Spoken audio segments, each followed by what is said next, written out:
नमस्कार दोस्तों, आप सबों का स्वागत है। बिहार बोर्ड मैट्रिक और इंटर में पूछे जाने वाला हर साल 25 प्रश्न है जो कि इस वीडियो में लाए हैं। आप इस वीडियो को अंत तक जरूर देखें कि आप अगर मैट्रिक या इंटर का एग्जाम देने जा रहे हैं तो जरूर प्रश्न इस वीडियो से 25 प्रश्न में से 2-3 प्रश्न लड़ेगा ही लड़ेगा।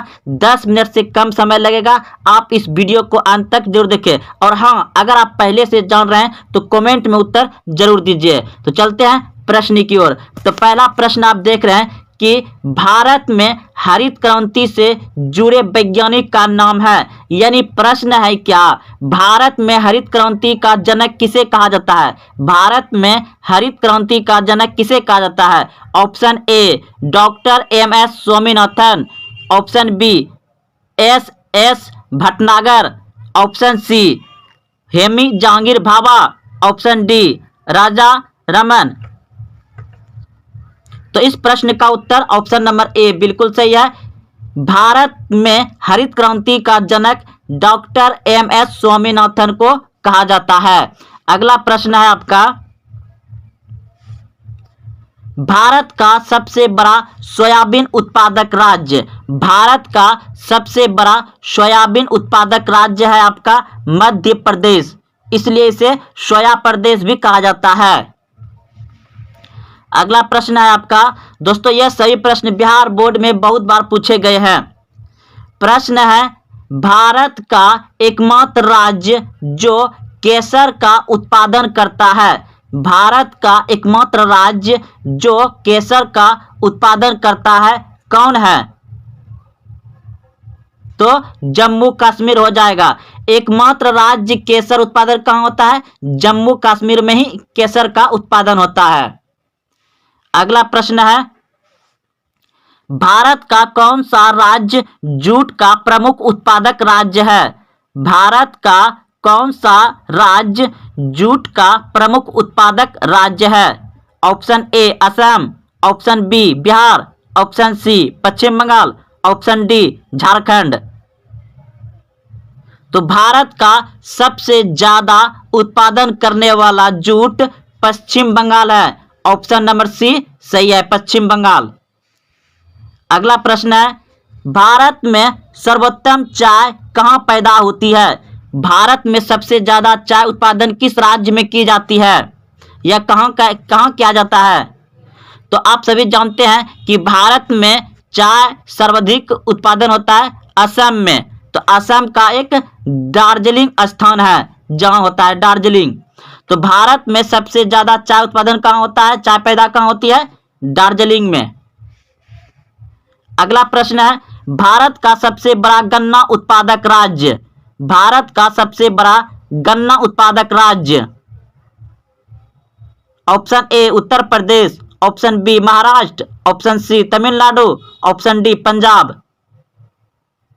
तो भारत का सबसे बड़ा गन्ना उत्पादक राज्य आपका महाराष्ट्र, ऑप्शन नंबर बी। अगला प्रश्न है आपका, श्वेत क्रांति किससे संबंधित है? श्वेत क्रांति किससे संबंधित है?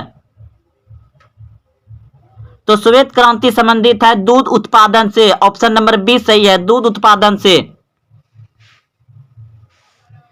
अगला प्रश्न है, ऑपरेशन फ्लड का संबंध है। ऑपरेशन फ्लड का संबंध है दूध उत्पादन से। ऑप्शन नंबर डी सही है, दूध उत्पादन से। प्रश्न है, दूध उत्पादन के क्षेत्र में श्वेत क्रांति लाने का श्रेय किसे जाता है? दूध उत्पादन के क्षेत्र में श्वेत क्रांति लाने का श्रेय किसे जाता है?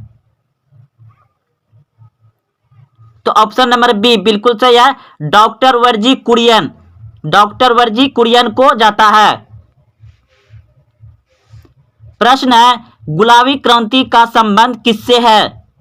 गुलाबी क्रांति का संबंध किससे है? टमाटर उत्पादन से, झींगा उत्पादन से, ऑप्शन सी मांस उत्पादन से, ऑप्शन डी। तो इस प्रश्न का उत्तर हो जाएगा आपका ऑप्शन नंबर सी बिल्कुल सही है, झींगा उत्पादन से। गुलाबी क्रांति किससे संबंधित है? झींगा उत्पादन से।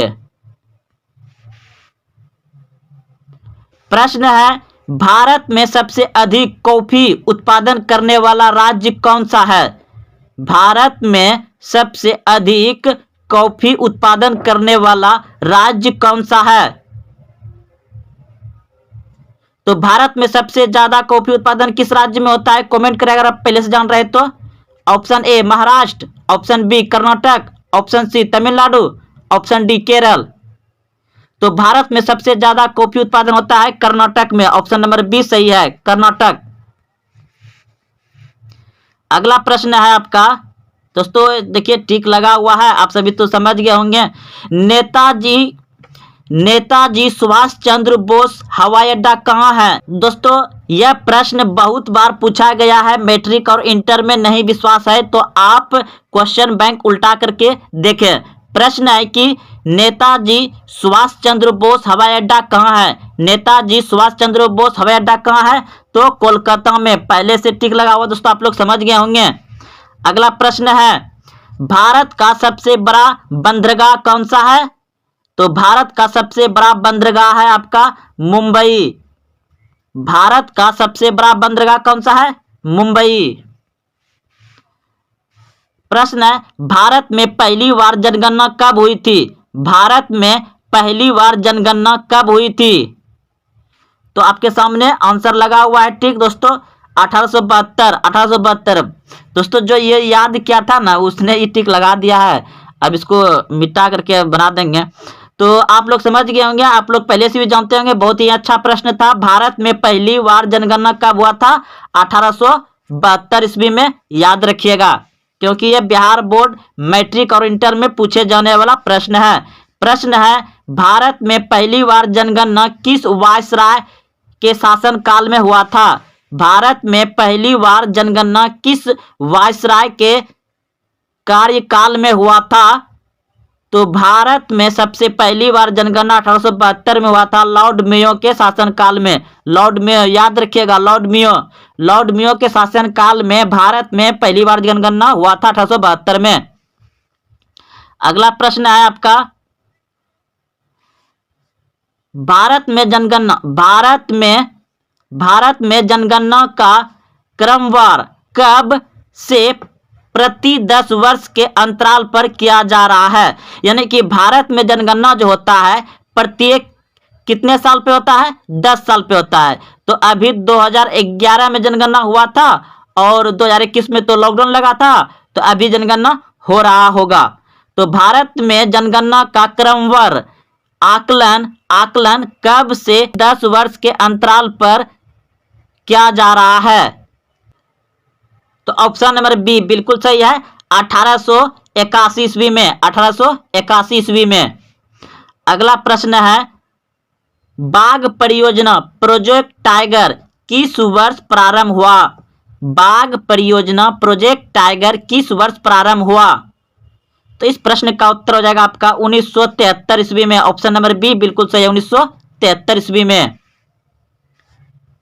प्रश्न है भारत की जनसंख्या के इतिहास में जनकिकीय विभाजन वर्ष किसे कहा जाता है? तो 1921 ईस्वी में।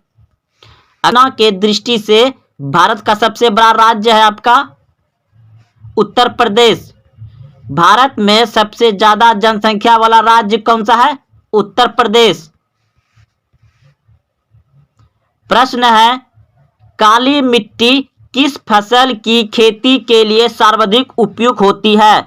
काली मिट्टी किस फसल की खेती के लिए सर्वाधिक उपयोगी होती है?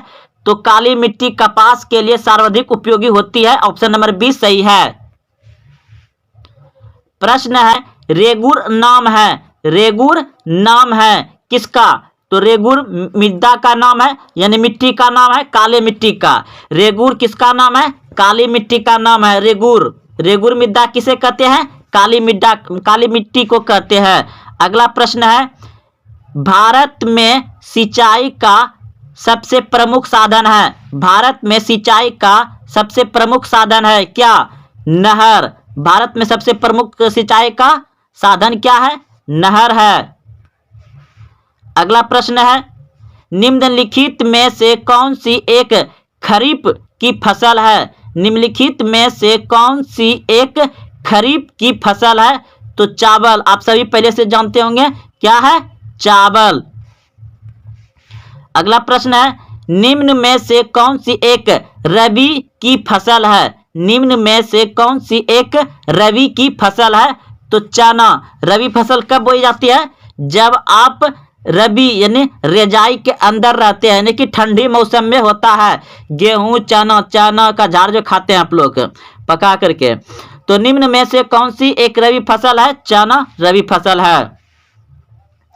प्रश्न ये 25वां दोस्तों, ये क्योंकि क्वेश्चन छांट के चुन के निचोड़ करके लाए हैं, जो कि बिहार और मैट्रिक परीक्षाओं में पूछे जाते हैं। तो ये लास्ट नंबर प्रश्न है 25 नंबर। निम्नलिखित में से कौन सी एक नकदी फसल है? निम्नलिखित में से कौन सी एक नकदी फसल है? तो तंबाकू एक नकदी फसल है। ऑप्शन नंबर सी बिल्कुल सही है, तंबाकू। तो दोस्तों ये 25 इंपॉर्टेंट क्वेश्चन है बिहार बोर्ड मैट्रिक और इंटर के लिए। आप इनमें से किसी भी प्रश्न का उत्तर पहले से जान रहे हैं तो कमेंट में बताइएगा, और अगर नहीं जान रहे हैं तो ये सभी प्रश्न को रट लो, क्योंकि इसमें से आपको पक्का प्रश्न आएगा ही आएगा। तो फिर मिलते हैं कल। जय हिंद, जय भारत।